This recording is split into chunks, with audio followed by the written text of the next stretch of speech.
Madame, mademoiselle, monsieur, bien le bonsoir à toutes et à tous. Très heureux de vous retrouver sur Canal Algérie pour un nouveau numéro de l'émission C'est l'heure du foot. Pour ce soir, au sommaire de cette émission, nous reviendrons bien sûr avec les compétitions continentales, à savoir la Ligue des champions africaine et la Coupe de la Confédération africaine avec nos 4 représentants, Chabab Riadid Belouizdad Mouloudia d'Alger en Ligue des champions et Entente de Sétif GS Kabylie en Coupe de la CAF. Nous parlerons également de la qualification des Verts et avec le programme des Fennecs pour les éliminatoires de la Coupe du Monde en compagnie de Saïd Fellek qui sera avec nous ce soir. Et puis bien sûr, nous ferons le point sur la mise à jour du calendrier du championnat professionnel de Ligue 1 et nous parlerons également de la Ligue 2 avec sa 10e journée. Et puis il y aura également du foot féminin dans l'émission de ce soir. Pour cette émission, nous avons le plaisir de recevoir avec nous sur ce plateau ce soir le directeur général ou le président de la SSPA USM Al-Harrach, monsieur Jafar Bouslimani. Jafar, bien le bonsoir président. Okay, bonsoir, ravi d'être parmi vous. Le plaisir est pour nous. Marhaba bek ma'ana l'émission et bienvenue. J'espère qu'on va passer un bon moment avec vous. Inch'Allah, j'espère aussi. Également présent avec nous, Abdelnour Kawa, notre consultant. Bonsoir Abdelnour. Bonsoir Hakim, bonsoir Saïd et bonsoir à M. Bouslimani. Je suis très heureux que vous soyez avec nous pour cette émission. J'espère que cette émission sera toujours aussi intéressante que les précédentes. Elle sera variée, il y aura plein de choses à voir. Saïd Fellek, notre consultant, enfin, notre journaliste, notre bricard, bien le bonsoir. Bonsoir Hakim et bonsoir à Abdelnour et au président d'Al-Harrach. On est content de l'avoir parmi nous aujourd'hui. Allez, on va démarrer cette émission avec la première question, ce que j'ai l'habitude de faire dans l'émission. Question au président, comment ça se passe pour vous à l'USM Al-Harrach depuis la prise de vos fonctions? Ça peut aller mieux, Hakim. Ça peut aller mieux. Bon. Ça coûte plus cher. Ça coûte plus cher, effectivement. Et bon, mais notre passion pour le football et notre amour pour ce club du USM Al-Harrach nous fait oublier un peu les souffrances qu'on est en train de vivre quotidiennement, que ce soit sur le plan financier, un club qui est en ruine. Je ne voudrais pas enrichir le dictionnaire en inventant un mot, mais bon, l'essentiel est en train de remettre les choses dans leur place et nous sommes en train de vouloir aussi reconstruire une équipe éventuellement on aspire à l'accession en division 1 et bien sûr avec toute une organisation derrière pour le futur du USM Al-Harrach, Inch'Allah. On aura longuement le temps durant les centres. On va débuter l'émission en parlant bien sûr des compétitions continentales, à savoir la Ligue des champions africaine et la Coupe de la Confédération africaine avec Saïd Fellek. On voit ça juste après le jingle.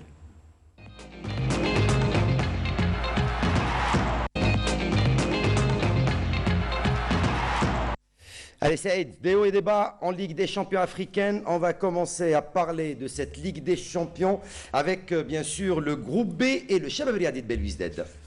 Le CR Belouizdad, donc ça a été compliqué pour le Chabab, mais au final il y a eu cette victoire, cette belle victoire face à cette équipe du TP Mazembe, 2-0. Ça a été compliqué dans la mesure où le CRB a dû attendre les 5 dernières minutes quasiment du temps réglementaire pour marquer ses 2-0 donc, et notamment après l'entrée, l'incorporation de Sayoud, mais aussi de Ahmed Ghasmi. Oui. Voilà, Ahmed Ghasmi qui a plus de lui avec 2 passes décisives, mais surtout aussi Sayoud, le maître à jouer de cette équipe, vous l'avez si bien dit Hakim, du Chabab Belouizdad. En son absence, ce n'est plus la même équipe du CRB et on l'a vérifié donc vendredi lors de ce match face au TP Mazembe. Victoire qui permet au Chabab justement de garder toutes ses chances en vue d'une qualification pour les quarts de finale. Et c'est la première de cette phase des groupes pour le Chabab. Il faudra confirmer la semaine prochaine en Afrique du Sud face au Mamelodi Sundowns. Président, comment est-ce que vous voyez la participation des Belouizdadi à cette compétition?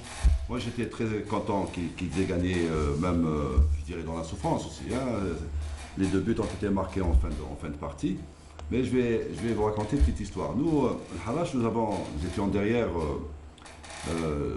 les responsables du CRB pour qu'ils nous prêtent le joueur Ghasmi. Exactement, ouais. J'allais poser la question.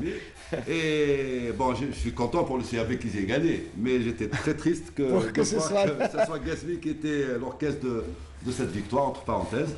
Bon, je leur souhaite bon vent. Je crois que le CRB, par rapport au Mouloudia, entre parenthèses aussi, ils sont bien partis pour C'est-à-dire, il y a du contenu. Je pense que moi, j'ai apprécié le football que pratique le CRB. Même si, président, en première mi-temps, ça a été compliqué pour le Shabab qui était un petit peu désorienté, on peut dire ça comme ça, sur le terrain, mais par la suite, sur le plan physique, le Shabab a pris le dessus et on a vu. Donc on attendait ces deux buts. Difficilement, ils ont eu le rythme du match. Difficilement. Mais par la suite, au fil des minutes, on a vu un meilleur visage du Shabab. Et je le redis, après l'incorporation notamment de Amir Sayoud qui a su galvaniser ses coéquipiers et les aider donc à gagner ce match. Et grâce à cette victoire, donc le Shabab est avec 6 points et deuxième derrière l'intouchable Mamelodi Sundowns qui compte 13 points. Tandis que El Hilal avec 4 points et Mazembe 2 points.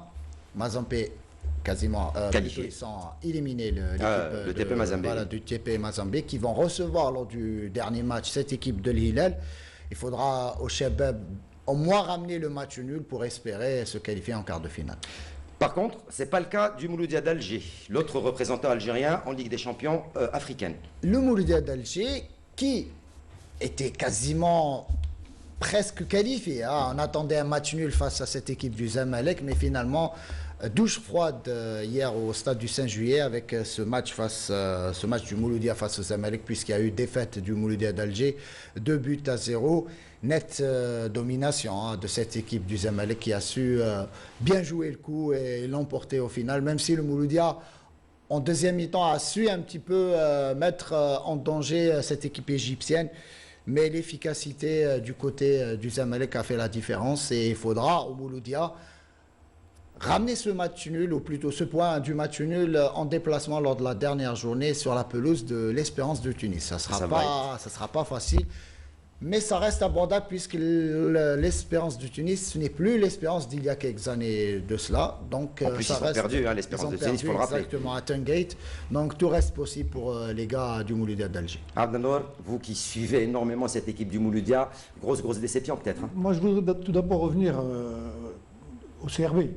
Oui. Le CRB jouait sa dernière cartouche contre l'équipe. Il fallait qu'il gagne impérativement le match. Ils l'ont fait. Bon, c'est vrai qu'en première mi-temps, ils ont eu beaucoup de difficultés.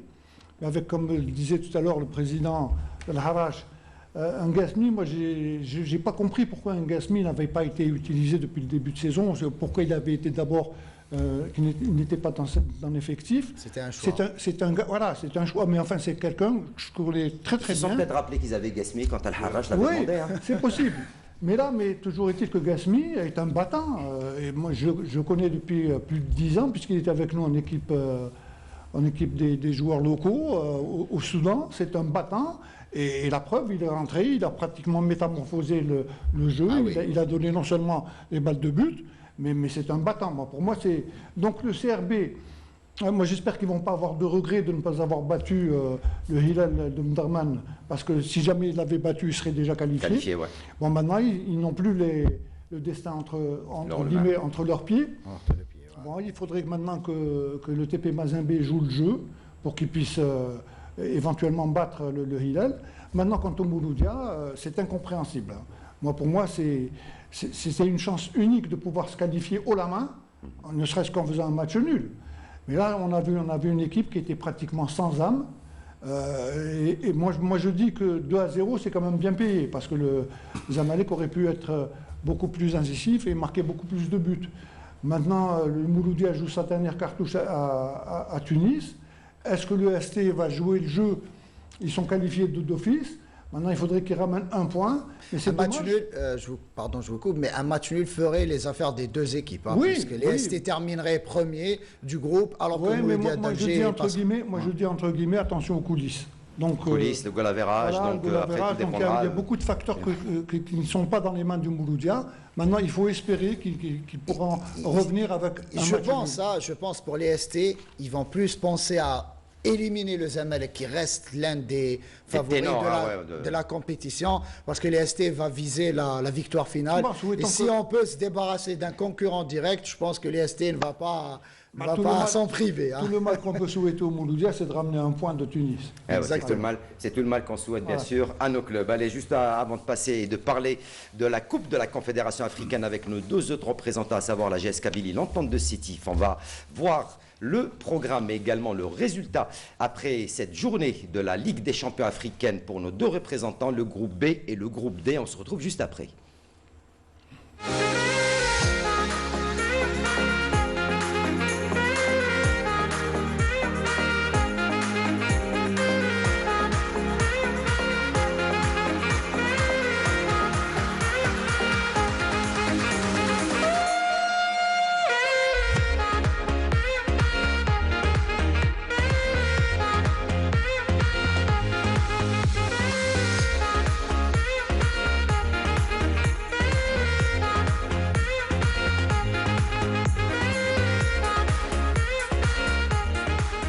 Et voilà, donc c'était le programme de la dernière journée de cette phase de poule de la Ligue des champions africaine.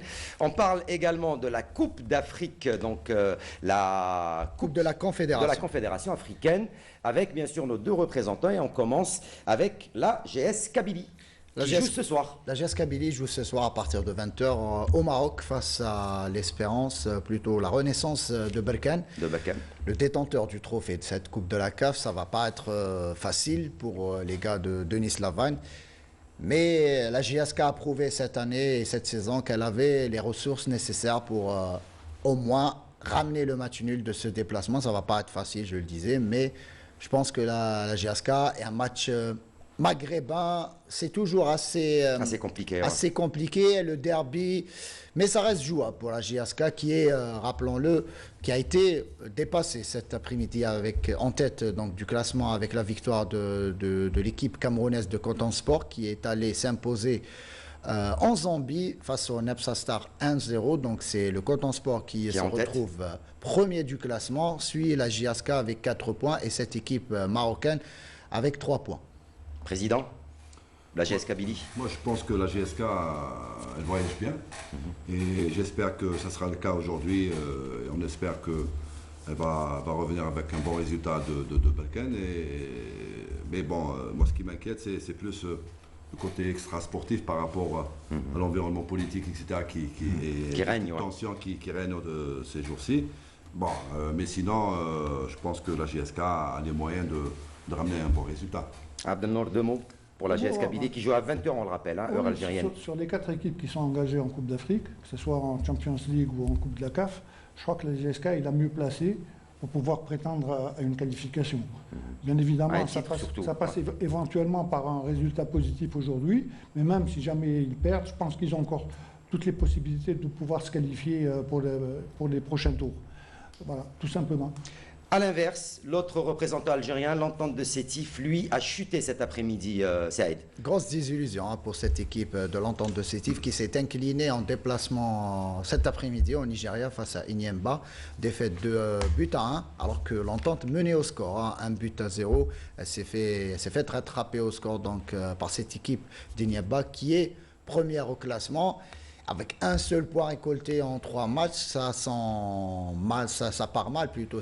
C'est mal parti pour cette équipe sétifienne.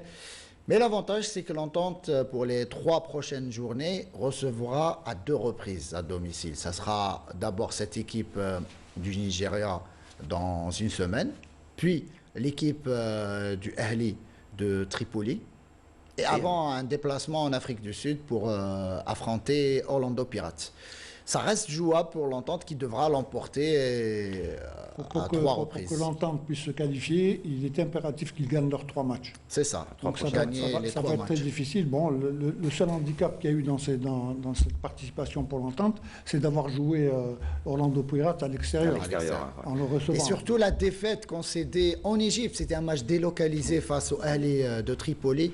Il fallait également s'imposer. le fait d'avoir perdu cette partie, ça a un petit peu compliqué la tâche des Sétifiens. Président Bouslimani, Sétif, qui survole peut-être le championnat, hein. Ils ont du beau jeu, ils ont de la qualité, mais ils n'arrivent pas à s'imposer sur le plan continental. C'est le manque d'expérience pour vous?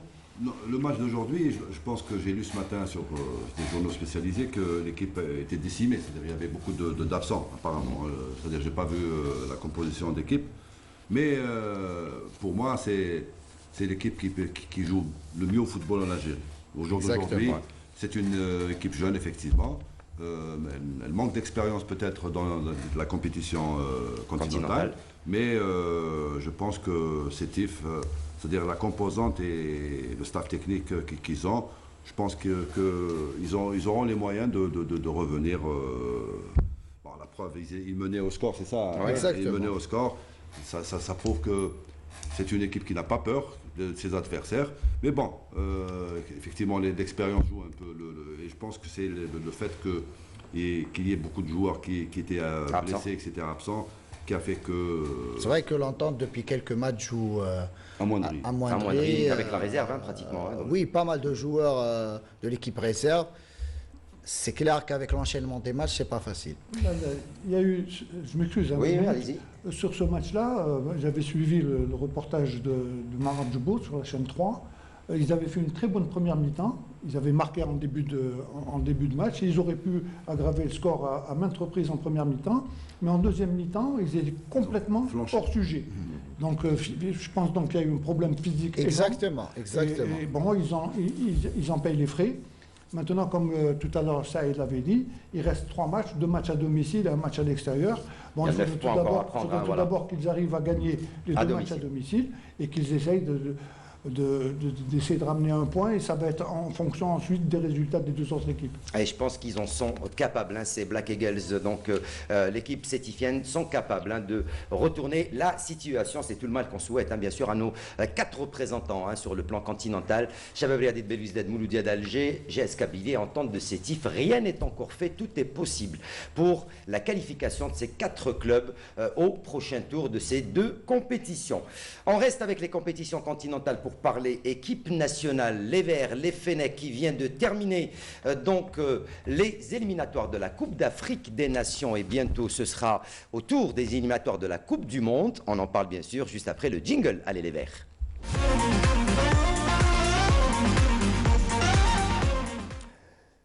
Saïd, rapidement, pour parler de ces Fennecs avant de faire le point et le bilan de ce périple des Fennecs en Coupe d'Afrique des Nations.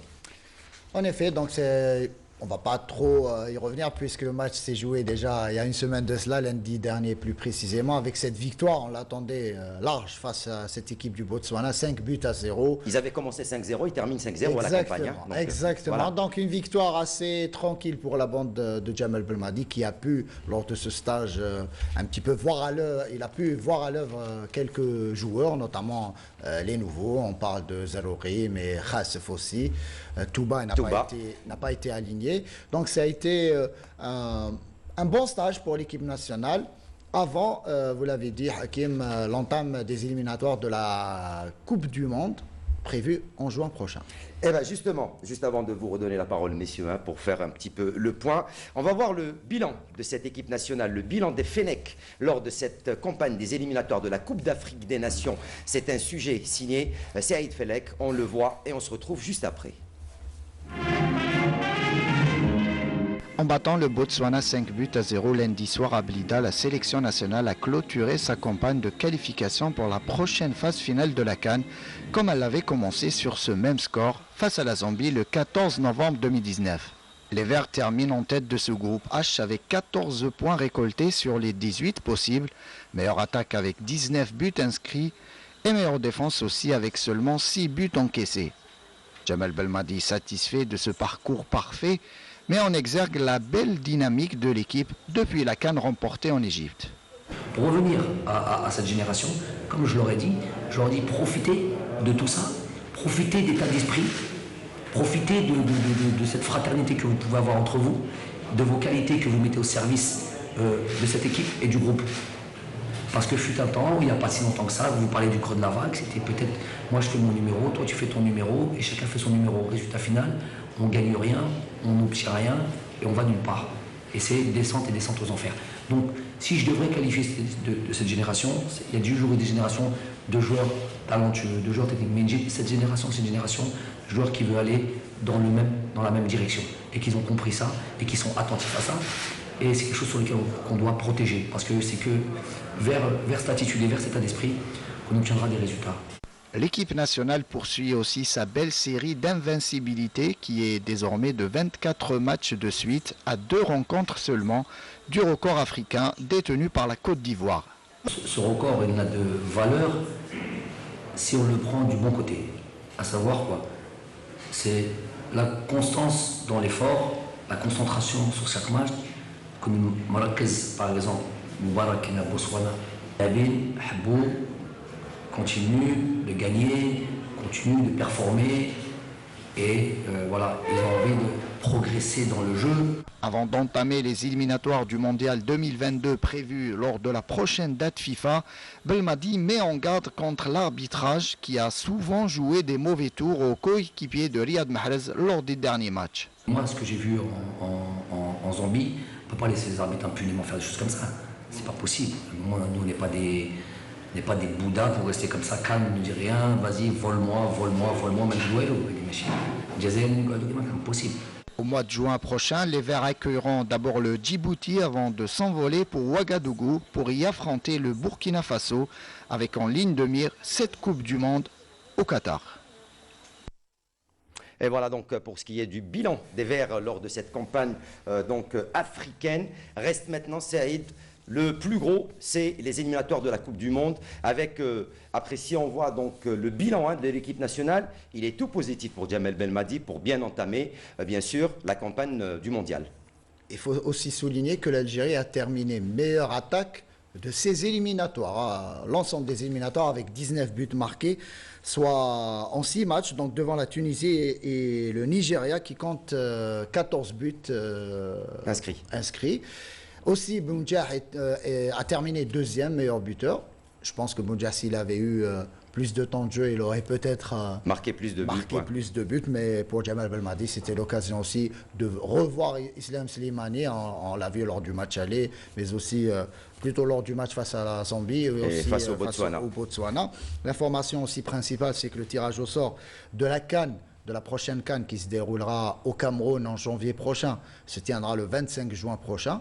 Donc on aura le 25 juin prochain, on connaîtra les adversaires des Verts. Les adversaires des Verts. En attendant, vous l'avez dit, donc le début de la campagne des éliminatoires de la Coupe du Monde prévue en juin avec ces 2 matchs face au Djibouti au stade de Blida, avant le périlleux déplacement à Ouagadougou pour affronter cette équipe du Burkina Faso. Président Bouslimani, les Verts, les Fennecs, rien à dire pour l'instant? Enfin, je dis pour l'instant, et j'espère qu'il n'y aura rien à dire. Que Dieu les préserve du mauvais œil, comme on dit. Bon, je pense que, mis à part le Burkina Faso, c'est-à-dire le deuxième match, c'est-à-dire le match de la deuxième journée, éventuellement qui pourrait poser quelques petits soucis à l'équipe nationale, mais sinon, le Niger et Djibouti, je pense que ce n'est pas des nations de football qui pourraient éventuellement causer des problèmes. Compliquer la tâche. Mais bon, le football, vous savez, comme dirait l'autre, chaque match a sa vérité. Et j'espère que la vérité, c'est que l'équipe nationale va se qualifier pour le dernier tour, Inch'Allah. Exactement. Abdanour? Oui, évidemment, quand on voit un peu les adversaires contre lesquels nous allons jouer, on voit le Niger, on voit le Djibouti, Burkina Faso, on les connaît mieux. Moi, avec tout le sérieux que l'on connaît de Djamel Belmadi et des joueurs, je pense qu'on n'aura pas beaucoup de difficultés, puisque tous les matchs seront pris avec le même sérieux que depuis 2 ans, en définitive. Si on voit le bilan de l'équipe nationale, je crois que c'est un des meilleurs bilans de 24 matchs sans défaite. De tous les temps, non seulement 24 matchs, mais c'est une équipe maintenant qui a pris son envol. Je ne pense pas que d'ici du jour au lendemain, comme ça, on va avoir des surprises. Moi, je pense qu'en continuant de la même manière, on pourra non seulement se qualifier pour la Coupe du Monde, mais éventuellement faire de très bons résultats en Coupe du Monde également. Allez, le programme des Verts pour la Coupe du Le programme complet de ces éliminatoires de la Coupe du Monde, on le découvre avec ce VTR et on se retrouve juste après pour parler de la troisième et dernière partie de cette donc, rubrique consacrée à l'équipe nationale.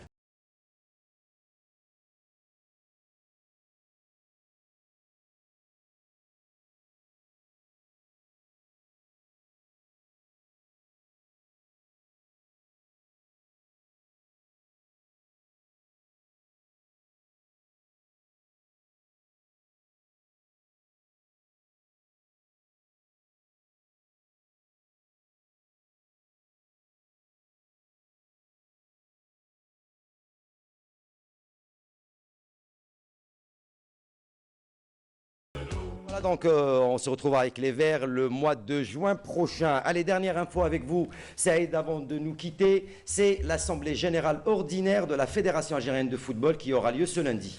Tout à fait, donc ça sera à l'hôtel Sheraton d'Alger, donc avec la présentation des deux bilans, bilan financier et moral de la Fédération Algérienne de Football, mais aussi l'élection aussi de la commission électorale, candidature et recours aussi, puisque on le rappelle, dans 10 jours par la suite, une dizaine de jours après l'Assemblée, il y aura cette Assemblée générale élective et on connaîtra le nouveau président de la Fédération algérienne de football. Et voilà, donc rendez-vous demain pour avoir plus d'infos.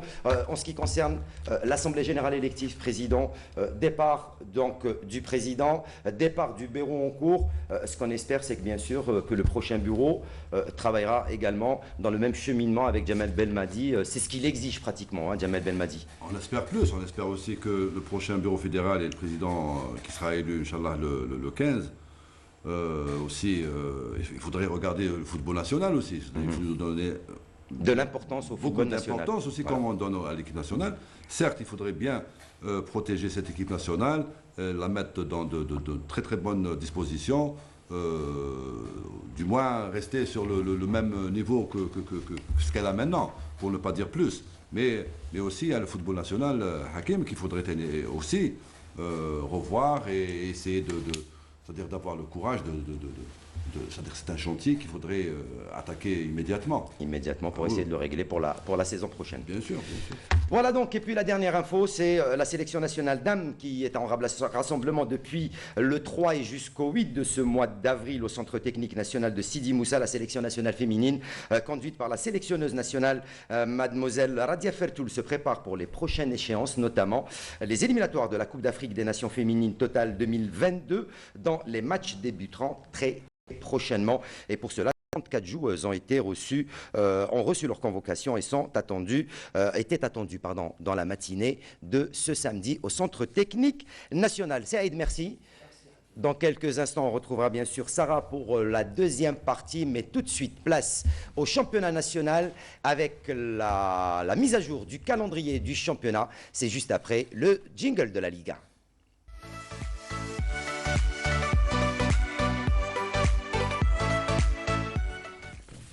Allez, voilà, donc je le disais, la Ligue 1, il y a eu la mise à jour puisque la Ligue 1 est en mercato, est en arrêt, hein, bien sûr, avec déjà les matchs de l'équipe nationale, mais également la mise à jour du calendrier. 3 matchs étaient au programme pour la mise à jour du calendrier du championnat. Il reste encore beaucoup de matchs, hein, pour le calendrier, à savoir le Chabab Riadé de Belouizdad qui lui reste encore pratiquement les 4 matchs à jouer, le Mouloudia d'Alger également, l'Entente de Sétif, la GS Kabylie, il leur manque encore des matchs de mise à jour, ça va encore être décalé. Il y a, on vous le rappelle, donc 38 journées de championnat, la Ligue ou la Coupe de la Ligue qui va bientôt débuter. Il y aura encore des matchs retard. Messieurs, juste avant de parler de cette mise à jour, c'est vrai que le report des matchs n'arrange pas ni le championnat, ni les clubs qui participent ou qui courent, comme on dit, 3 lièvres.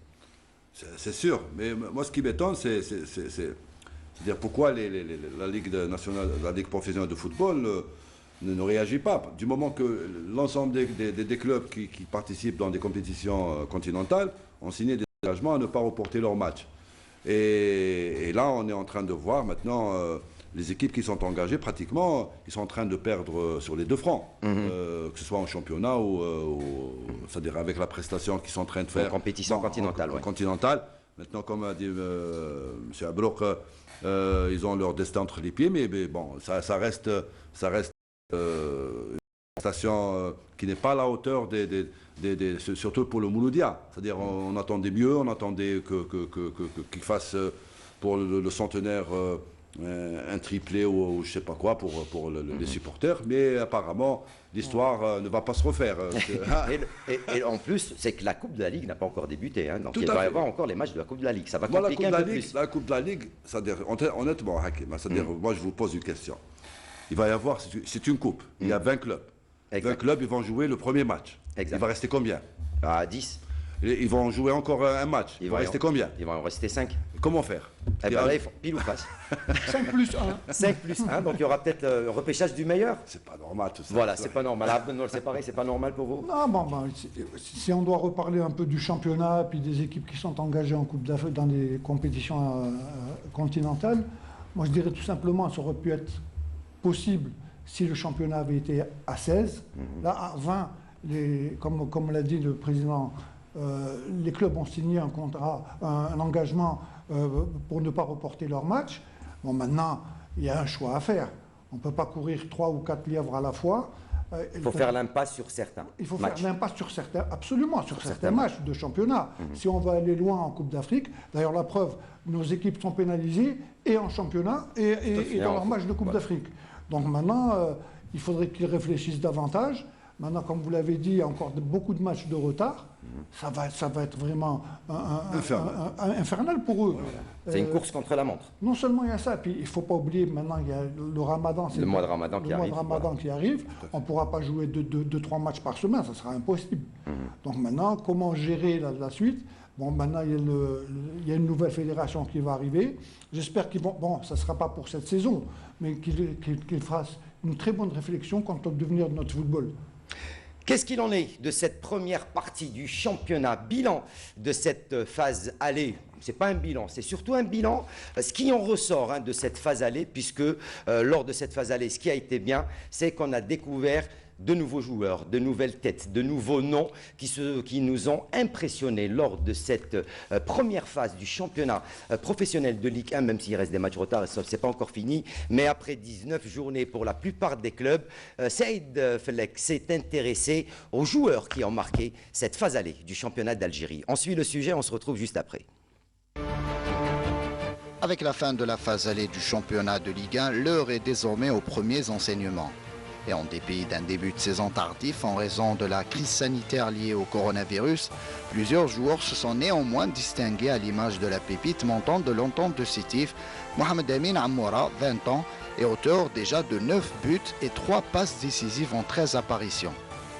L'autre belle surprise de ce championnat, l'attaquant de la GS Saoura, Bilal Messoudi, actuel meilleur buteur de la Ligue 1 avec 10 réalisations en seulement 12 matchs disputés.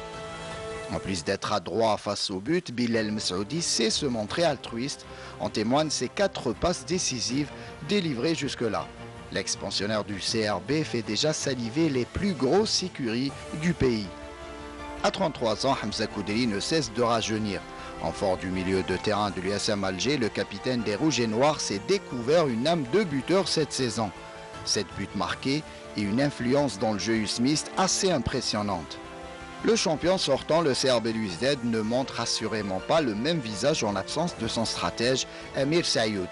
Celui-ci, qui revient de blessure, a beaucoup manqué au Shabab, buteur à 8 reprises et auteur de 5 passes décisives, toutes compétitions confondues. Le CRB aura besoin d'un grand Sayoud pour espérer garder son titre. En défense, 3 centraux se sont illustrés cette saison. Mouad Haddad, sociétaire du Mouloudia d'Alger, est la véritable découverte côté rouge et vert. Très propre dans ses interventions, il a su attirer l'attention du coach national Jamal Belmadi, qui l'a supervisé à maintes reprises, tout comme Boualem Msmoudi, la tour de contrôle du Mouloudia d'Oran. À presque 27 ans, le numéro 3 des Hamraoua semble avoir atteint la maturité nécessaire qui fait de lui l'un des meilleurs éléments de son équipe cette saison. À la GSK, l'entraîneur Denis Lavagne peut compter pour sa part sur Bedreddin Souyed, qui en plus de remplir parfaitement son rôle défensif, sait se montrer décisif devant lorsque l'équipe a besoin de lui. Oussama Litim, Adel Bouchiba, Yassine Meddani, Khairdine Merzougi ont brillé eux aussi et font partie du 11 type choisi par la rédaction sportive de Canal Algérie en concertation avec nos différents consultants. Oui, le 11 qu'on a choisi, il a été bien étudié. Et puis si on doit parler de gardien Litim, qui a fait de belles prestations, il a été vraiment, de par son expérience, il a apporté beaucoup pour l'équipe du MCO.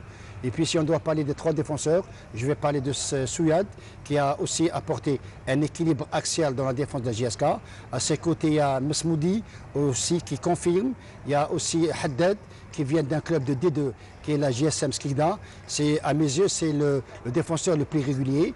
Et puis, comme milieu de terrain, il y a Koudri, malgré son âge, il donne l'impression d'être jeune. C'est un buteur, malgré que c'est un milieu défensif. À ses côtés, on a choisi Meddan. Avant de quitter l'OMDA, Meddan a apporté sa touche technique dans le milieu de terrain de l'OMDA. Côté gauche, il y a Bouchiba qui a été vraiment intraitable dans l'ossature de la GS Saoura. Devant, on va citer quelqu'un qui est un presse, qui est Sayoud.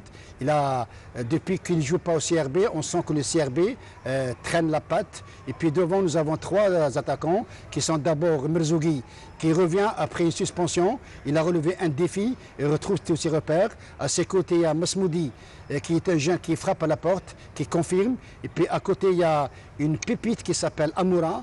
Amoura qui, maintenant, on sent qu'il fait partie des grands de la division 1. Il marque des buts, il donne des passes décisives. Je pense que c'est le 11 qui a été choisi. Ces joueurs devront bien évidemment confirmer lors de la phase retour pour espérer attirer l'attention de Medjid Bougara, le sélectionneur de l'équipe nationale des locaux, en perspective des échéances à venir.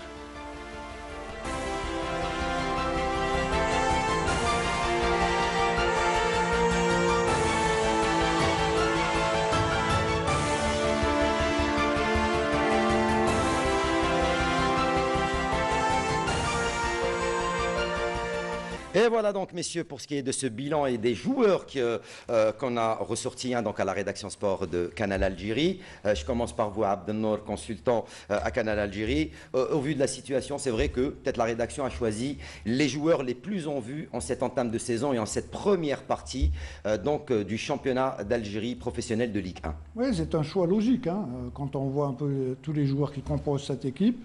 Bon, c'est vrai qu'on a un dispositif un peu bizarre, mais enfin, pratiquement, ce sont les meilleurs joueurs de chaque club qui ont été choisis. Même le schéma tactique, un 3-4-4 choisi par la rédaction, il est un peu compliqué. Hein, mais bon. Très compliqué. Très compliqué. Mais c'est vrai, et puis comme entraîneur, vous avez choisi Nabil Khoury. Je crois que c'est logique. Donc, c'est une image qu'on peut donner à notre ami Medjid Bougara pour qu'il puisse... On va essayer de lui transmettre, hein, s'il accepte les conseils, voilà. Peut-être. Président, à votre avis? Moi, j'aurais aimé Abdelkader Yaïch en tant qu'entraîneur. C'est vrai que oui, on a également. L'entraîneur de la GSM Ain Melilla, Lazam. Le travail qu'il est en train de faire à Ain Melilla, c'est-à-dire en connaissant les moyens qu'ils ont là-bas, etc., ils sont en train de faire du bon travail avec des joueurs pratiquement incognito sur la scène du football. Bon, sinon, Meddan, c'est un joueur qu'on connaît bien.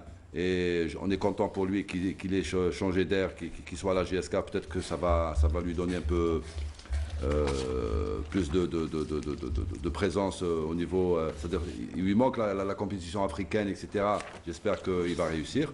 Mais sinon, le maître-nom Sayoud, on ne peut être que content qu'il soit dans votre équipe, M. Hakim. Et on l'a mis, même s'il était absent un petit moment, mais bon, on l'a quand même intégré parce que c'est quand même... Hein, pardon? J'espère qu'elle va remporter le chat, Inch'Allah. Ben, il faudrait qu'elle soit alignée déjà, cette équipe. Bon, c'est la vie. Mais il va y avoir quelques joueurs. Ben, certainement, parce que Medjid Bougara assiste à tous les matchs du championnat professionnel. Et puis, bien sûr, il connaît la plupart des joueurs. Et c'est vrai que, comme on l'avait dit depuis le début, comme l'a dit Saïd Fellak dans son reportage ou dans son sujet, c'est les meilleurs joueurs qui ont marqué de leur empreinte ce championnat depuis l'entame de la saison. J'espère qu'on a lésé personne et que Bon, pour le restant, peut-être que la prochaine Fallait fois... peut-être mettre les remplaçants également. Voilà, peut-être qu'après, on va mettre encore quelques petites doublures. Allez, messieurs, depuis tout à l'heure, on avait dit, il y a eu la mise à jour du championnat. 3 matchs se sont déroulés mardi dernier avec tout d'abord donc la rencontre qui a opposé l'Entente de Sétif, le leader du championnat d'Algérie. Donc l'Entente de Sétif, je le disais, champion, pour l'instant champion d'hiver peut-être, champion d'hiver ou champion de la phase allée. Les matchs donc de mise à jour ne sont pas encore terminés. Il va falloir encore patienter pour connaître le champion de la phase allée, puisqu'il y a encore plein d'autres matchs retard. Je le disais, Mouloudia d'Alger, donc GS Kabylie, Entente de Sétif et Shabab Riadid, Belouizdad. Mais donc l'Entente de Sétif qui lui recevait pour le compte de la mise à jour donc mardi dernier l'équipe de l'ASN Mlila, et l'Entente de Sétif n'a pas fait dans le détail donc Abdel Nour Kawa, avant son déplacement sur le continent africain pour jouer cette Coupe de la Confédération africaine. 4-0 pour l'Entente de Sétif face à l'AS Ain Mlila, grâce à Djanit sur pénalty, 5e minute de jeu, Amoura 17e et 45e minute de jeu qui marque un doublé, mais également Berbesh 74e minute de jeu qui permettent à l'Entente de Sétif de conforter leur place de leader, puisqu'il y a du monde derrière qui attend et qui suit. Oui, effectivement, là, bon, on sait que depuis le début de saison, malgré les matchs de retard qu'ils cumulent, ils sont en tête du championnat. Bon, c'est un score sans appel, 4-0, c'est un peu lourd pour Ain Mlila, qui nous a habitués à avoir une défense assez stricte. Ils n'avaient pas encaissé beaucoup de buts. On s'était dit que c'était de bon augure pour le match de Coupe d'Afrique. Malheureusement, aujourd'hui, ils perdent. Bon, j'espère qu'en championnat, ils vont pouvoir continuer de la même manière. Et ça sera pratiquement l'équipe qui sera championne d'Algérie d'ici la fin de saison. Président, vous parliez tout à l'heure également de Ain Mlila, qui a pratiqué du beau jeu. Malheureusement, ils n'arrivent toujours pas à s'imposer dans ce championnat, même s'il y a de la qualité, même si le travail est excellent de la part de Abdelkader Yaïch. C'est-à-dire même le score, c'est-à-dire ne reflète pas la valeur de l'équipe. La valeur de l'équipe, je pense. Mais bon, je pense que pour le championnat d'Algérie, pour cette saison, c'est-à-dire pour moi, les dés sont jetés, dans le sens où, avec 2 matchs de retard, l'Entente se retrouve leader avec 3 points. S'ils gagnent les deux matchs restants... 3 points et 17 matchs, donc il y a encore 6 points à prendre. 6 points à prendre 17 aussi. matchs joués. Je pense que cette équipe, c'est-à-dire, elle est en train de progresser de semaine en semaine. Je pense que le Sétif sera déclaré incessamment, c'est-à-dire la fin de la saison, elle sera championne d'Algérie. Pour moi, c'est l'équipe qui mérite de l'être, entre parenthèses aussi. Et voilà donc l'Entente de Sétif qui, en championnat, impressionne. On espère un bon retour de cette équipe en Coupe de la Confédération africaine. Et bien sûr, une continuité pour les Black Eagles en championnat d'Algérie, puisque pour l'instant, il y a un excellent travail qui est fait par Nabil Kouki ainsi que la direction de l'Entente de Sétif. Autre équipe qui a su profiter de cette mise à jour, c'est la GS Kabylie qui recevait le RC Rélizen, mais dans la difficulté. La GS Kabylie s'est imposée sur le score de 1-0 grâce à Hamroun, 18e minute de jeu, un but qui permet à la GSK d'engranger les 3 points et qui lui permet de se rapprocher petit à petit du haut du classement. Il leur reste eux aussi 2 matchs retard. Oui, quand on voit un peu le parcours de la GSK depuis le début de saison, ils avaient très mal débuté la saison, ils étaient un peu à la traîne. Changement d'entraîneur juste après le 2e, 3e match. Bouzidi est resté quelques matchs pour assurer l'intérim. Et depuis la venue de Lavanne, je pense qu'il est en train de faire un travail assez conséquent. Puis la preuve en est, c'est qu'il se retrouve quand même dans le groupe de tête, malgré ils ont eu des difficultés à battre Lizen. Mais je pense que c'est l'équipe qui est actuellement très régulière au niveau du championnat.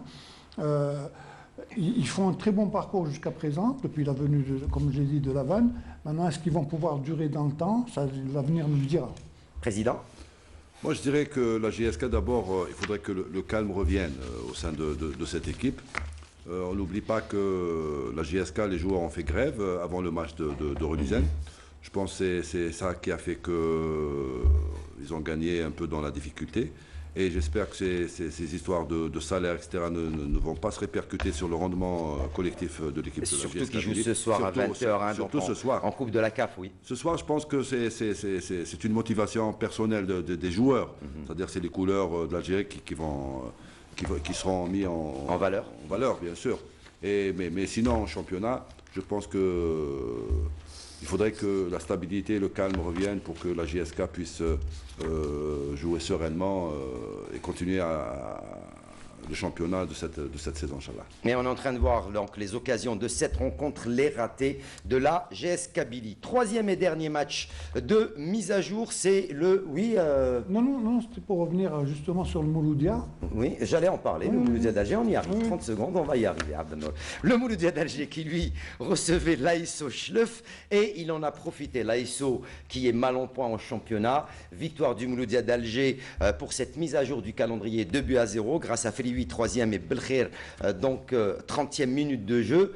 Une occasion peut-être de Mouloudia d'Alger, on l'avait dit tout à l'heure, après la victoire de l'ASO pour rebondir en Ligue des Champions, c'était pas le cas. On s'attendait à ça, on s'est dit, bon, voilà. après 7 matchs sans victoire, à la veille du match de la Ligue des Champions, ils arrivent à battre Banchleuf. Banchleuf, effectivement, comme vous l'avez dit, depuis le début de saison, à l'exception de 2-3 premiers matchs où ils avaient montré quand même un beau visage, mais depuis, ils font que des résultats négatifs. Malgré la venue de Méziane Erid, il va avoir beaucoup de mal à redresser la barre parce qu'il y a un problème d'efficacité énorme au niveau de cette équipe. Maintenant, le Mouloudia, on s'est dit, tiens, il renoue maintenant avec la victoire. Quelques jours juste avant ce match-là, et puis il retombe un peu dans la difficulté puisqu'il perd 2-0 contre le Zamalek. On ne s'y attendait pas du tout. On s'est dit, bon, ils vont peut-être arriver à se qualifier en faisant tout simplement un nul. Ils l'avaient fait en Égypte. Et là, c'est vraiment dommage pour cette équipe. Nous souhaitons, comme je l'ai dit tout à l'heure, qu'à Tunis, ils puissent ramener un nul. Et voilà donc, pour vous, l'ASO Schleuf également, dommage pour cette équipe de l'ASO Schleuf qui nous habitue à jouer les premiers rôles. Tout à fait, mais bon, Schleuf cette saison, je pense que faudrait j'espère que le mercato ils vont un peu rebondir et renforcer un peu l'effectif. Et puis moi personnellement je me disais que le fait que le Mouloudia ait gagné 2-0, c'était de bon augure pour le match d'hier. Bon, ça n'a pas été le cas. Et j'espère que pour les deux clubs, ils vont se ressaisir pendant ce mercato et travailler un peu plus.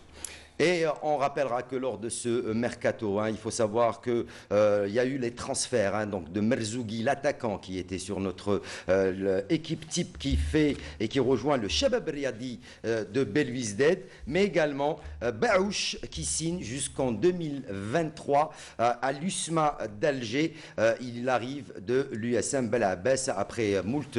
Il a fini par décider d'aller signer à l'USMA d'Alger. Bonne chose pour lui, pour Baouch de Bel Abbès à l'USMA et pour Merzougi donc c'est de bonnes recrues. Je pense qu'ils vont donner un peu le plus à ces équipes-là. Et c'est dommage pour Bel Abbès et pour Skikda qui perdent peut-être de petites perles.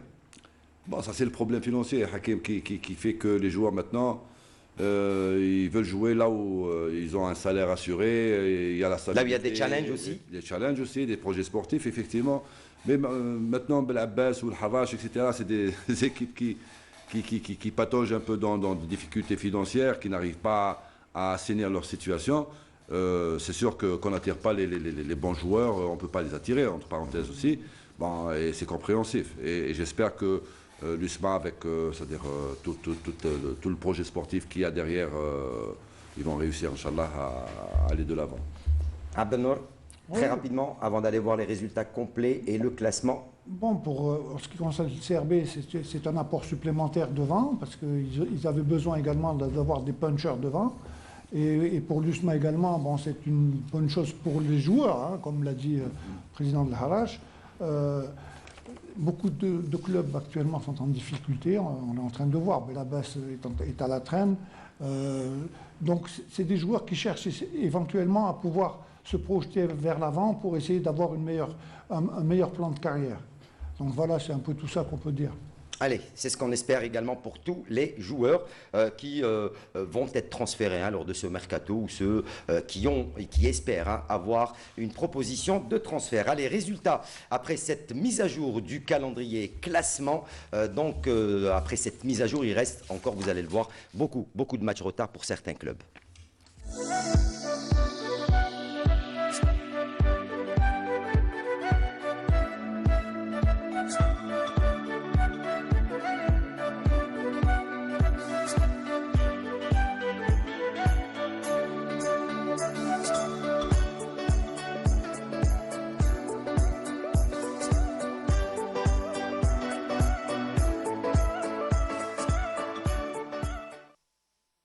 saura également que le Mouloudia d'Alger, il y aura peut-être l'arrivée d'un Ghanéen, c'est ce qu'on a entendu parler, mais le problème, voilà, qui a signé, mais le problème, c'est qu'on parle également du départ de Amarani après la fin de la phase de poule. Il a pratiquement demandé au président donc de quitter l'équipe à la fin des éliminatoires.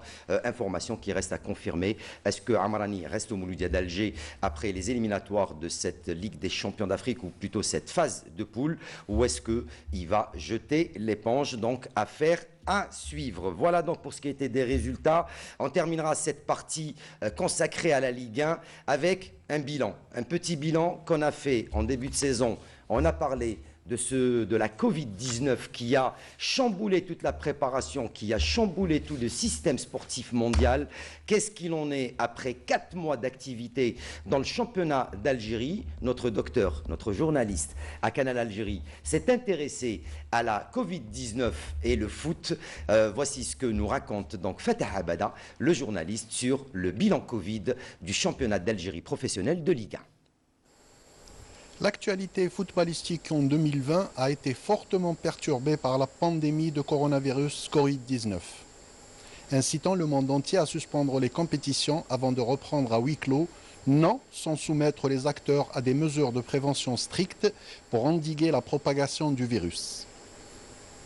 L'Algérie, à l'instar des autres pays, n'a pas échappé aux répercussions de la pandémie, poussant les autorités à suspendre l'ensemble des compétitions, dont celles footballistiques.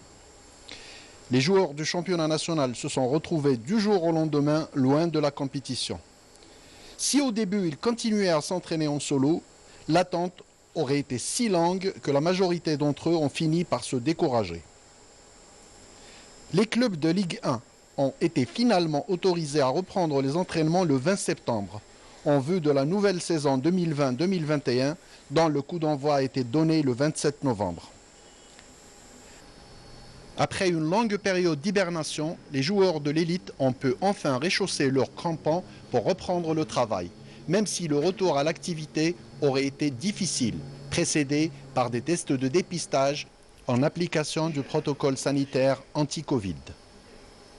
Déjà, lors des stages de préparation d'avant-saison, plusieurs équipes ont dû interrompre, voire reporter ou même annuler leur stage bloqué en raison du nombre important de joueurs testés positifs, à l'instar du CRB, du MCA ou encore de la GSK. Et sans surprise, dès l'entame du championnat, c'était l'hécatombe de blessures. En moyenne, 2 par match de Ligue 1. Au bout de 7 petites journées, on comptait pas moins de 20 blessures entre musculaires et tendineuses. Les spécialistes en médecine du sport incombent cela à la longue durée d'arrêt, plus qu'au manque de préparation. Ajoutez à cela les tests PCR exigés avant chaque rencontre, qui s'avéraient parfois positifs, obligeant les équipes à mettre leurs joueurs atteints en isolement afin de protéger le reste du groupe, ce qui constituait dans certains cas des ruptures de microcycles de préparation et donc un risque d'exposer les joueurs encore une fois, soit à des rechutes pour les uns, ou carrément des primo-blessures musculo-tendineuses pour les autres.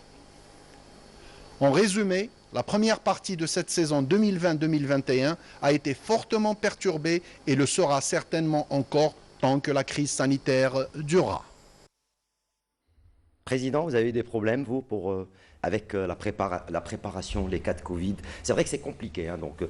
Mais comme on dit, tous les clubs ont eu le problème financier pour pouvoir gérer cette situation. Alhamdoulilah, c'est-à-dire en termes de contamination, nous faisons pratiquement la veille de chaque match des tests antigéniques. On a fait il n'y a plus de tests PCR, voilà. Donc, c'est-à-dire, c'est une question de coût. C'est-à-dire, on a préféré faire les tests PCR qui sont au moindre coût que antigénique que le PCR. Malheureusement, la fédération algérienne ou la Ligue nationale de football professionnel, c'est elle qui prendrait en charge, elle rembourserait éventuellement les clubs professionnels et elle ferait des ponctions sur les droits TV, alors que la deuxième division et autres, on n'a pas ce privilège, ce qui fait, ça accentue encore nos problèmes financiers. C'est heureusement que les tests antigéniques ont été adoptés par la commission le protocole sanitaire. Ça va. Maintenant, sinon, Sinon, effectivement, c'est un problème qu'il faudrait gérer. Et les gens ne sont pas habitués, surtout dans c'est-à-dire tout ce qui est la zone mixte, etc. Il y a des autour gens du stade ou à l'intérieur du stade. Il y a des gens qui viennent alors que pratiquement, en principe, c'est des gens qui sont en possession d'un certificat de non-contamination, c'est-à-dire le test. Ce qu'on appelle le test négatif. Le test négatif. Mais bon, on voit que c'est un peu partout, surtout lorsque vous allez vous sortez un peu d'âge, c'est pas évident. Ah ouais, il y a trop d'amoureux du foot. Trop d'amour, trop. Allez, juste avant de vous reposer la question, on salue notre collègue Sarah Derbel qui vient de nous rejoindre. On va parler dans quelques instants foot féminin. Sarah, bonsoir. Bonsoir Hakim, bonsoir Abner, bonsoir Président, bonsoir à nos téléspectateurs également. Donc, Sarah, on va parler foot féminin aujourd'hui exceptionnellement pour ce numéro de l'émission. Vous avez eu l'occasion d'aller du côté de l'est du pays pour suivre un peu ce qui se passait dans le foot féminin qui a repris. C'est vrai qu'elles ont attendu très très longtemps les filles avant de pouvoir reprendre le championnat. Tout à fait Hakim, donc on est déjà à la 6e journée, donc première journée de la phase de retour.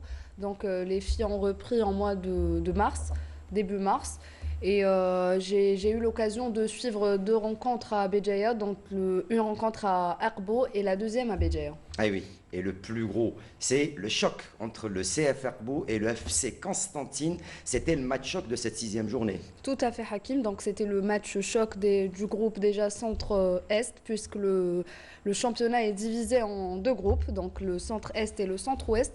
Pour cette journée, donc 30 buts ont été inscrits lors de cette 6e journée, 2 victoires à domicile et 3 à l'extérieur et un match nul, celui du CF Akbo et le FC Constantine. Eh bien justement, qu'est-ce qu'il en est de cette rencontre entre le CF Akbo ou le FC Akbo et le FC Constantine? Sarah Derbel, qui était du côté de Akbo, a assisté à la rencontre et elle nous a ramené ce reportage sur cette rencontre entre ces 2 équipes groupe centre-est.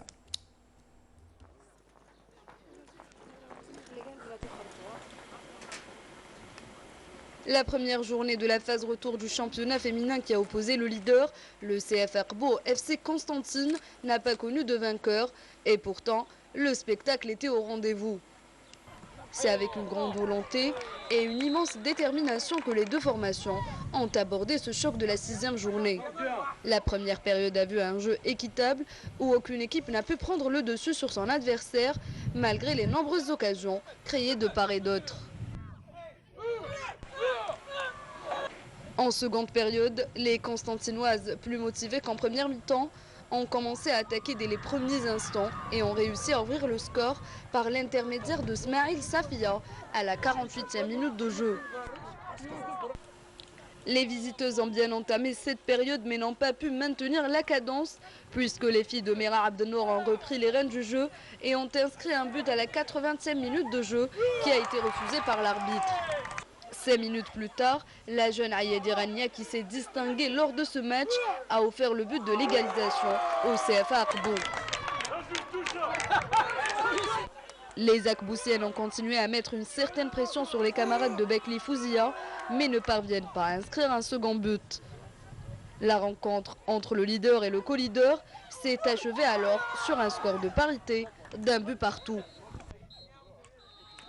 Devant l'FCC et à domicile, pour moi, le nul, c'est au goût de la victoire. C'est au goût d'une victoire. Il y avait des occasions, il y avait une présence, il y avait une confirmation. Et tous les compartiments ont été au rendez-vous. L'esprit collectif, l'esprit de gagner, l'esprit d'exister devant un leader, devant une équipe quand même qui n'est pas présentée, qui est le FCC Constantine, qui remporte vraiment plusieurs titres en Algérie depuis sa création.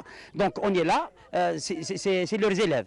Donc aujourd'hui, peut-être, on est là, on a appris avec le temps, 11 ans d'existence au sein de cette équipe senior au niveau du CFA. Donc voilà, le travail commence à donner ses fruits. الFCC راه ايكيب كبيره الناس كتعرفها وحنا درنا اللي علينا وتحصلنا على ماتش نيل. حنا ماذا بينا كنا قادرين نربحوا من الله غالب الظروف ما ساعدتناش وان شاء الله نتمنى لقدام ان شاء الله نزيدوا نقعدوا برومي ونتمنوا توفيق ان شاء الله للفريق تاع الFCC. Ça va, on a marqué le premier but mais راتينا بزاف, c'est normal que n'encaissons, c'est ça le foot. Et puis voilà. La première mi-temps était un peu équilibrée. Je pense que les 2 équipes pouvaient marquer à tout moment. C'est vrai, il y a le facteur humidité, climat. C'était un peu gênant pour les 2 équipes. Voilà. Pour la deuxième mi-temps, donc j'ai changé un peu de stratégie et de système. Et j'ai donné plus de consignes pour les joueuses d'utiliser et de créer surtout l'espace et utiliser les espaces pour exploiter les espaces libres et surtout provoquer pour avoir des balles arrêtées. Je pense qu'on a réussi, on a marqué sur balles arrêtées. On a dominé quand même 20 minutes après les 20 minutes de la deuxième mi-temps, juste après la sortie de notre arrière droit qui s'est blessé, elle a plus d'expérience, la capitaine. Donc on a vu quand même un déséquilibre sur le flanc, sur le couloir gauche de l'adversaire et droit de notre camp. Voilà, il y avait un petit déséquilibre. L'équipe adverse a profité bien sûr de cet espace et de ce déséquilibre. Et voilà, ils ont égalisé. Malgré le match nul, le CF Akbou est toujours en tête du classement avec un total de 16 points. Les Akboussiennes ambitionnent d'arracher un ticket au play-off. Le même objectif, des protégés de Radia Fertoul. Et voilà donc pour cette rencontre, belle rencontre entre le FC Akbou et le FC Constantine. Tout à fait, donc comme elle avait dit, c'est le match choc de cette 6e journée du championnat national 1 féminin bien sûr. Pour ce qui est de... Vous avez parlé tout à l'heure de l'équipe nationale féminine, oui. Tout à fait. Donc, il y a 5 joueuses du CF Akbou convoquées en équipe nationale et 8 du FC Constantine. Donc, je tiens juste à parler un peu de ce club du CF Akbou. Donc, je suis partie pour d'ailleurs faire un long reportage sur le club. C'est un club formateur. Toutes les filles, enfin 90% des filles seniors ont été formées au club. Donc c'est un club, on va dire, qui donne une très belle image du foot féminin. Et je pense que c'est l'un des meilleurs clubs de foot en Algérie. Donc je remercie la direction du club et aussi les filles pour leur professionnalisme. Et on rappellera également qu'il y aura un long reportage sur cette équipe du FC Akbou que vous allez préparer prochainement. Très prochainement. Voilà, on va dire peut-être pour la semaine prochaine. Peut-être, oui. Je vais essayer de le faire le plus rapidement possible. Sur cette équipe du FC Akbou et la formation, c'est vrai que le FC Akbou, on en parle depuis quelques années. On les retrouve. Le CF Akbou, on les a retrouvés en finale de Coupe d'Algérie, dans le championnat, les premiers rôles dans le championnat. Alors que c'est une équipe qui a été créée en 2010, contrairement aux autres clubs. Voilà, et qui forme énormément de jeunes joueuses du côté d'Akbou. Tout à fait. Autre match, autre club que vous avez eu l'occasion de suivre, Sarah, pour nous, pour les féminines. C'est le FC Béjaïa face au AR Guelma. Alors on rappellera qu'il y a au moins combien de clubs du FC de Béjaïa et de la région? Pour l'instant, il y a 3 clubs. C'est déjà pas mal. C'est déjà pas mal, oui. Voilà. Il y a 3 clubs. Donc il y a Amizour, Béjaïa et Akbou.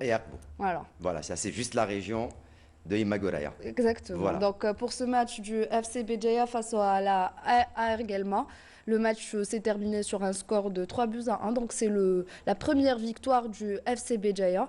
On va rappeler aussi que le FC Béjaïa est un club formateur, Hakim.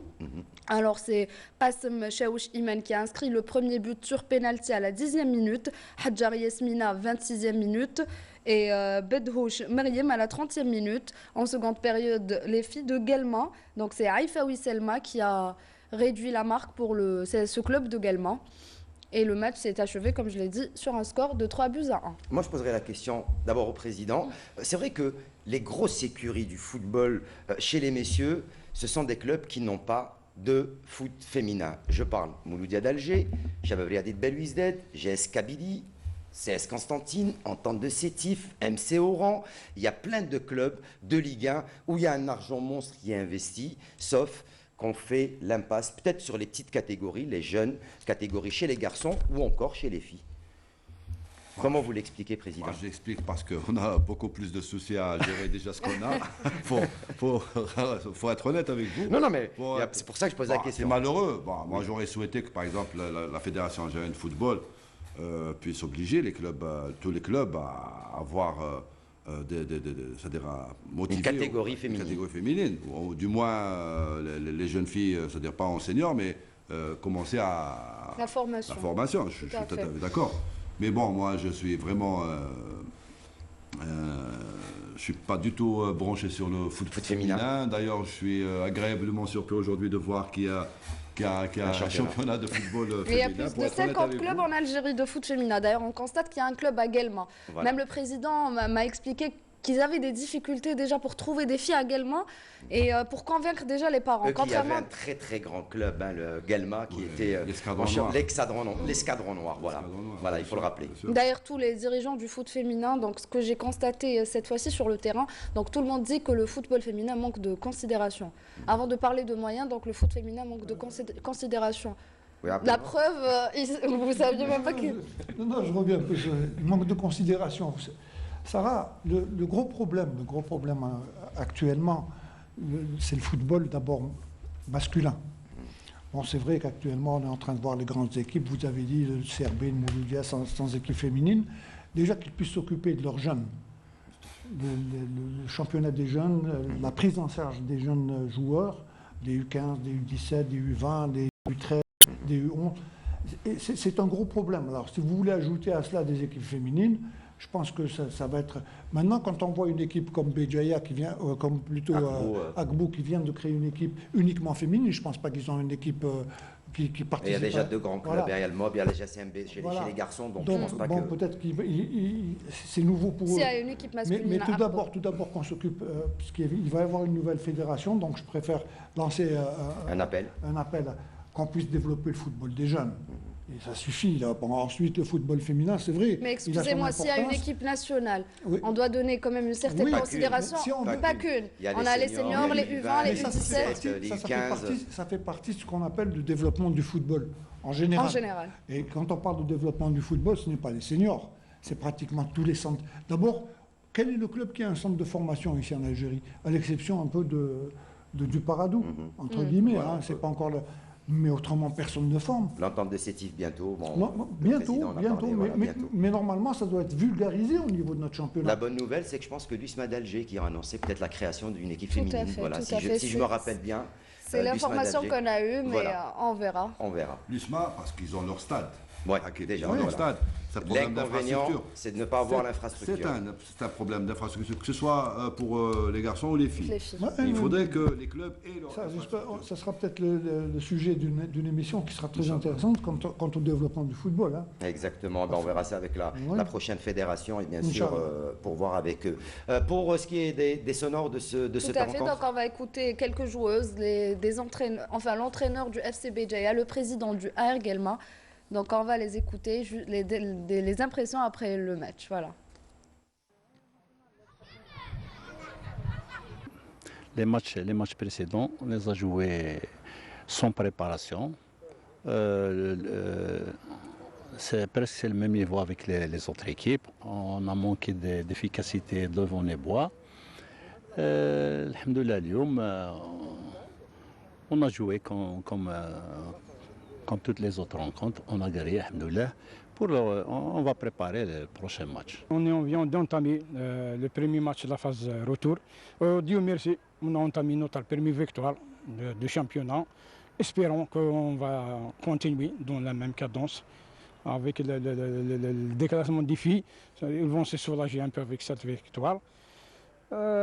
Et non, il nous reste à travailler, bien sûr, il nous reste à travailler. Pour aujourd'hui, on a eu les 3 points, on a gagné. Ça fait déjà, après toutes les défaites, la phase aller, ça va, on a eu aujourd'hui, on est de retour. Inch'Allah, on va se préparer bien pour le retour. Alhamdoulilah, on a eu 3 points et Inch'Allah, on va avancer. Bon, alhamdoulilah, on a fait un bon match, on a gagné 3-1.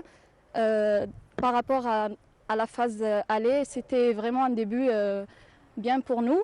Inch'Allah, pour la suite, ce sera encore mieux. On va travailler encore mieux. Et Inch'Allah, ce sera la réussite.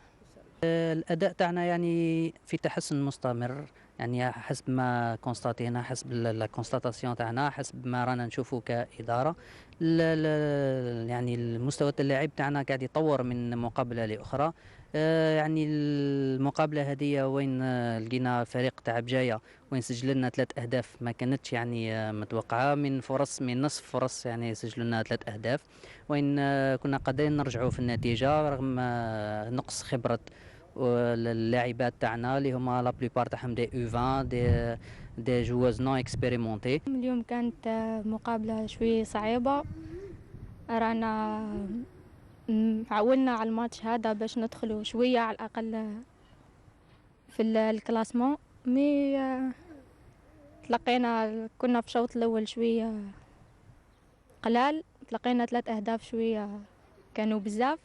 حاولنا نريكوبيريو في دوزيام ميطون، كانت شوية الحرارة لعبت شوية علينا، وإن شاء الله في المقابلات الجاية نحاولوا كيفاش نعوضوا.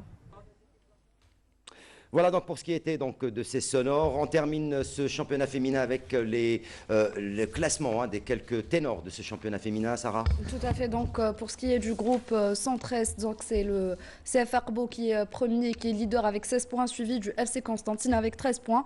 Et du groupe Centre-Ouest, c'est le FR Rélizen avec 16 points, suivi de la Sûreté Nationale avec 15 points. Je tiens juste à saluer le photographe et le chargé de com du club du FC Béjaïa, donc Fawzi Mehdi, qui essaye de couvrir le maximum de matchs féminins et de donner le maximum d'informations sur le foot féminin. Sur le foot féminin, voilà. Bonne continuation et bon courage. Merci pour les efforts. Voilà pour ce qui a été du championnat féminin. Dans quelques instants, nous allons parler de la Ligue 2. Il y a quelques matchs à voir. Ça va aller très, très vite. On voit tout ça avec le président de l'USM Al-Harrach, notre ami Abdelnour Kawa et Sarah Derbel, juste après le jingle de la Ligue 2.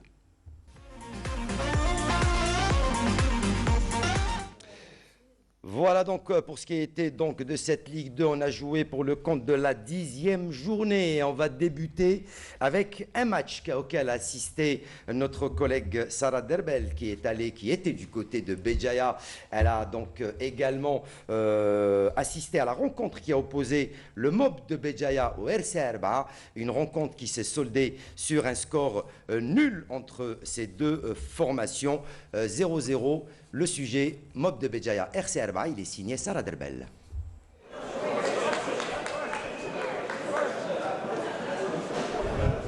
Dixième match sans défaite pour le MOB de Béjaïa qui a concédé un match nul en recevant le RC Erba.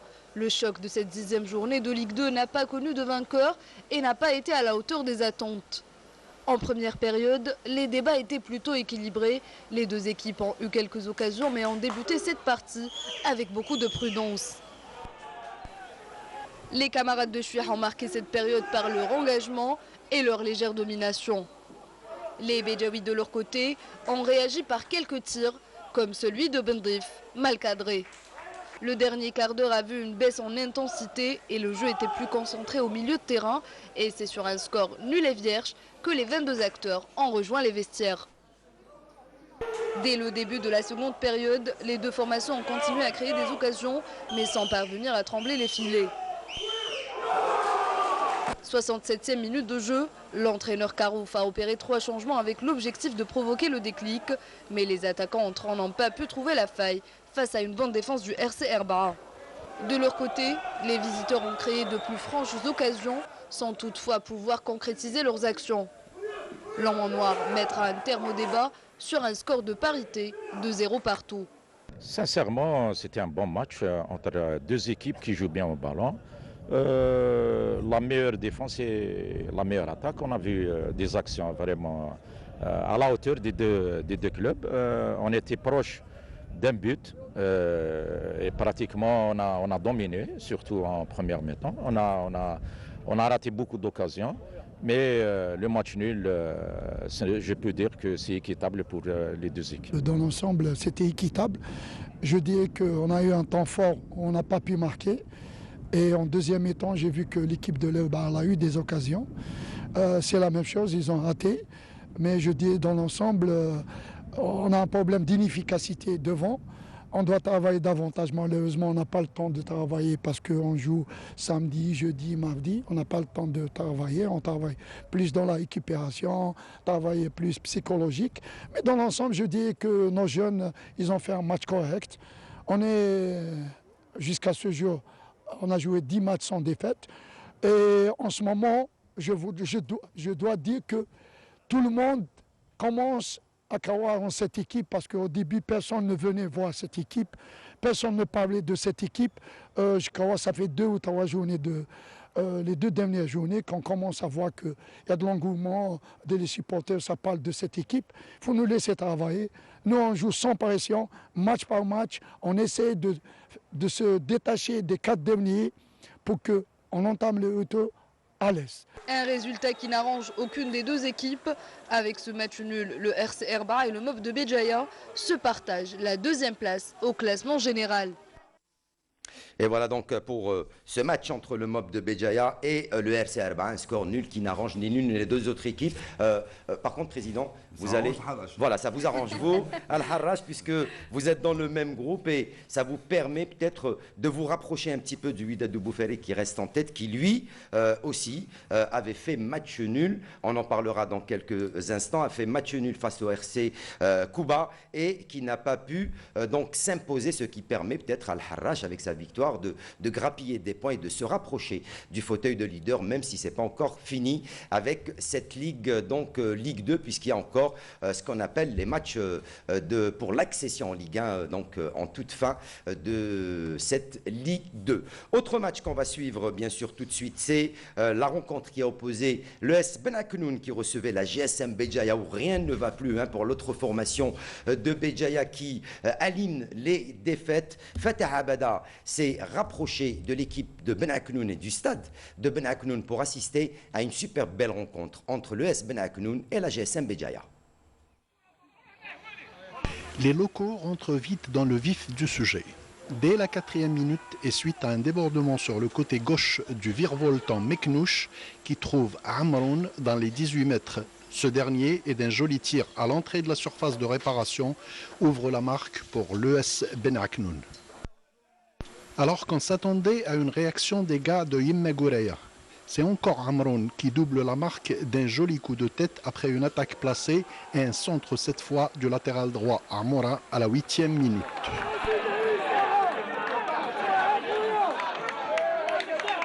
Dans les 5 dernières minutes de la première période, un corner joué à la Rémoise et Abirem manque de peu de tromper la vigilance du gardien Béjaoui.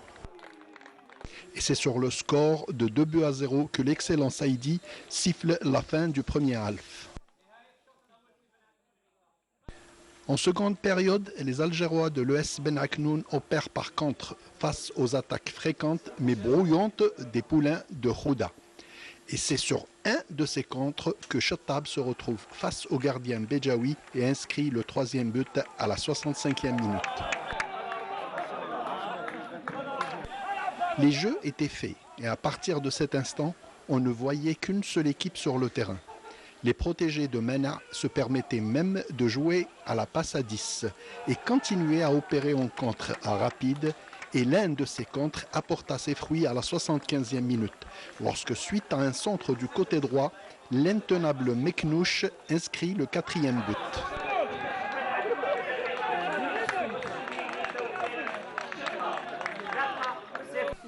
Les Béjaouis n'y étaient plus. Et c'est sur ce large score que M. Saïdi siffle la fin de cette rencontre dans un fair play total. À titre d'information, on a fait une accession, on n'a rien reçu, aucun sou, malgré les promesses qui ont été faites, qu'ils soient à Wilaya ou là ailleurs. Sincèrement, on ne comprend pas les deux poids deux mesures. Un club algérois, un club structuré, un club sérieux, un club qui travaille la base. C'était la victoire du cœur, c'est la victoire des joueurs اللي يحبوا. انا نقول بلي هذه الفريق الفيزاج دو نوتر ايكيب يعطيهم الصحه لي شوار رياكسيون طريقيه عندنا الماتش السمانه اللي فاتت في بوسعاده كانوا كونسونطري مالغري كان عندنا دي جوار دي بليسي مام ستاف على بروبليم دو كوفيد نحن نقولوا باللي سي لا فيكتوار دو كور اللي حكيناهم سيرتو لي غابوا علينا. Avant de vous parler de mon équipe, je tiens à féliciter de la Goune qui a fait une partie remarquable, qui n'a pas volé sa victoire. En ce qui nous concerne, on a été surpris dès l'entame du match. On a une entame de match qui n'a pas été bonne du tout et on a été puni très rapidement. Ensuite, il a été difficile de revenir dans le match. Après le 3e but, voilà pour le scénario du match. Nous, il va falloir qu'on montre beaucoup plus de constance si on veut obtenir notre maintien rapidement. À signaler l'excellente organisation au niveau du stade de Ben Aknoun et aussi l'excellent accueil réservé par l'administration de l'ES Ben Aknoun aussi bien à l'équipe visiteuse qu'à la presse il fallait le signaler. Voilà donc, et on va terminer cette émission bien sûr et notre entretien avec le président de l'USM Al-Harrach en voyant les images de votre match USM Al-Harrach face au CR Benitour, victoire d'Al-Harrach 1-0. Petite victoire, mais qui vous permet, vous en tant que président, et qui permet au club d'Al-Harrach éventuellement d'entrevoir peut-être le projet sportif que vous tentez de mettre en place pour le retour le plus rapide possible de l'USM Al-Harrach en Ligue 1, président. On est en 4e position, on est en embuscade. Je pense que, Inch'Allah, d'ici la fin de la phase retour, on sera devant. Je pense qu'avec le mercato, on a essayé de faire un peu le plein pour ramener des joueurs qui vont nous donner un peu le plus sur le plan offensif, parce que nous souffrons énormément sur ce plan-là. Et nous avons de bons joueurs sur le compartiment, au niveau du compartiment défensif et au niveau du milieu, mais en attaque, nous avons un manque criard de joueurs efficaces devant les buts. Et je pense qu'avec la venue de Aoudia, comment il s'appelle, de Ouhadda qu'on vient aussi de récupérer, et un ex-joueur du Mouloudia. Son nom, j'ai un petit blanc là, je n'arrive pas à retenir son nom, il m'en excuse, je m'excuse.